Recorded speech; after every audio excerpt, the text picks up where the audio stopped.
When a consumer is choosing among brands, how do you understand that very important moment of truth? That's a great question. Moment of truth has been on the forefront of everyone's thinking since Lafley and Procter & Gamble added 5 points of market share in 2003, switching their entire organizational focus to shopper marketing. But the worst thing about the first moment of truth, which is what happens in the aisle at the point of decision making when the purchase is made, is that it really makes all the brand marketers feel bad because they relegated to the second moment of truth, and nobody wants to be in charge of the second moment of truth.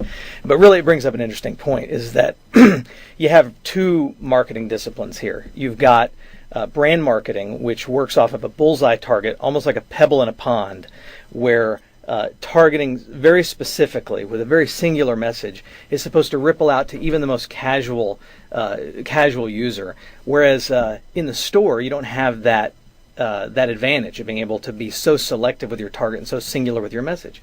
You're appealing to oftentimes a consumer segmentation that was done by the retailer themselves. It's a point of purchase issue. It's a point of purchase issue, and you can't disregard even the most casual user, even though they may not be in your the hemisphere of the brand segment that you're going after. So you can't ignore anyone, and it's a different set of circumstances by which they're choosing. So the question comes up oftentimes is how do we merge these two disciplines? How do we understand the consumer and the shopper in the same breath? Is it the same person? Is it the same person playing a different role?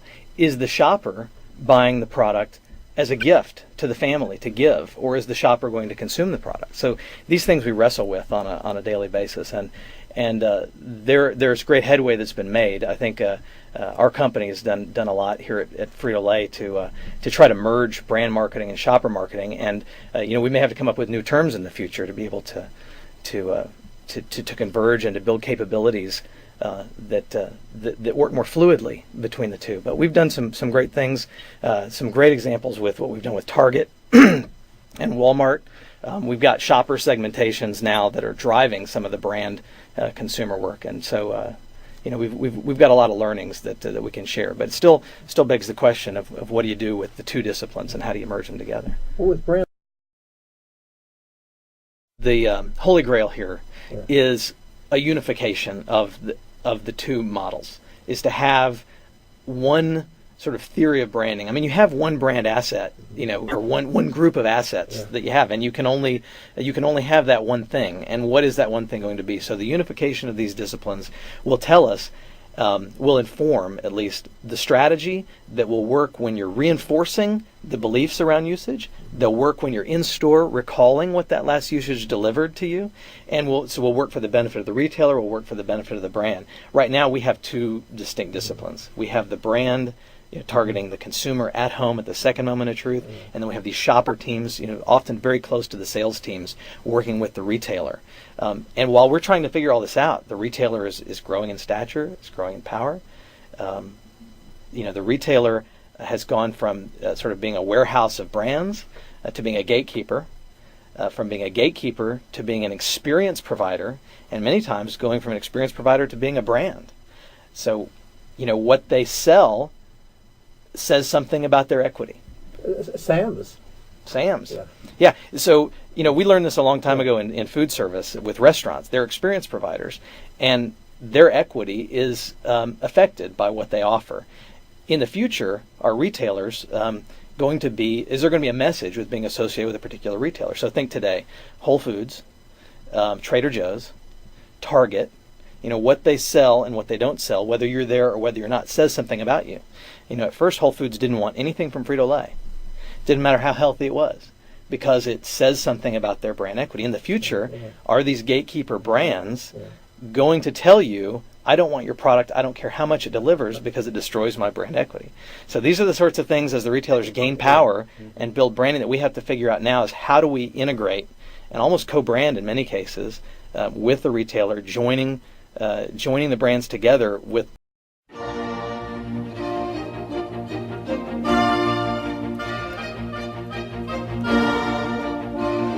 bag of product. You come back here to like Sun Chips, and have a bag like this, and this is something that mom or dad might buy at the store, for the family. Now, when I'm purchasing for the family, I'm going to buy chips that are crowd pleasers. So I have things in mind like who's going to be eating them, and how many servings I'm going to get out of this, and is this good for me, and is it good for my family, and that sort of thing. But what's not lost on us is over here, now you've got Doritos for 99 cents. Now this is something that you might just think of back at the office as a bag size difference or a price difference, but the real issue here is that this is what somebody's going to buy right away for themselves to eat.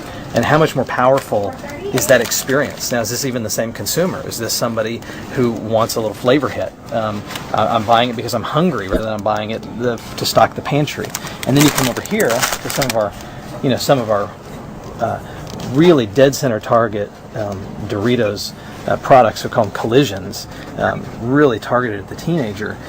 Is this going to be a family pleaser? You're going to buy a big bag of hot wings and blue cheese for the family. Yeah. So you get these different considerations about not just who's the consumer and what role are they playing, but also, what's the brand experience? Is it to eat it and to get that connection almost right at the point of purchase? Because the point of purchase and the point of consumption are the same. Or are you coming over here and you're going to buy you a bag of something that's going to make you feel better about being a parent? And these are the kinds of things we wrestle with. You really get more of it when you're in the store, and when you're sitting behind a desk saying, here's the 16-ounce bag, and here's the 12-ounce bag, and here's the 8-ounce bag. There's a lot of impulse involved. Absolutely,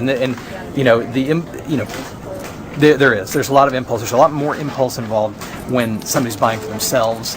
A lot of flavor differences or drivers when you're buying for the family. Especially moms are trying to integrate a number of purchase criteria. They're trying to optimize the purchase, so it's a lot more watered down in terms of the reasons behind the purchase than kind of pure hedonism and what do I feel like eating at the time.